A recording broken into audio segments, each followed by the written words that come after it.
ஹலோங்க. இன்னைக்கு இடியாப்பத்துக்கு வந்து தேங்காய் பால் இல்லைன்னா கொண்டக்கடலை கறி இது 2யும் தாண்டி ஒரு டிஷ் வந்துட்டு நல்லாயிருக்கும் சாப்பிட்றக்கு அப்படின்னு சொல்லியிருந்தேன் இல்லையா? அது என்ன அப்படின்னு பார்த்தீங்கன்னா, சம்பல் தான். இது வந்து ஒரு சிலோன் டிஷ். ரொம்ப ஈஸி, ரொம்ப டேஸ்ட்டாக இருக்கும். இது தோசை, சாப்பாடு எல்லாத்துக்குமே வச்சு சாப்பிட்லாம். 6 வரமிளகா, கொஞ்சம் கருவேப்பிலையை எண்ணெயில் வறுத்துக்குங்க. கல்லுப்பு போட்டு இந்த மாதிரி கல்லில் அரைங்க. இதில் அரைக்கும் போது தான் டேஸ்ட் நல்லாயிருக்கும்.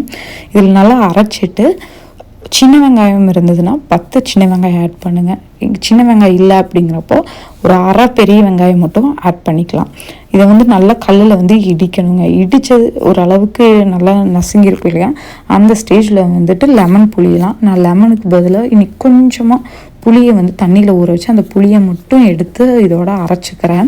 ஒரு தேங்காய் மூடி அளவுங்க, ஒரு அரை தேங்காய் மூடி அளவுக்கு தேங்காய் ஆட் பண்ணி இதோட வந்து அரைச்சிக்கணும். இதுக்கு வந்து துருவன தேங்காய் மட்டும்தான் யூஸ் பண்ணணும். அப்போ தான் டேஸ்ட்டுன்னு வந்து நல்லாயிருக்கும்.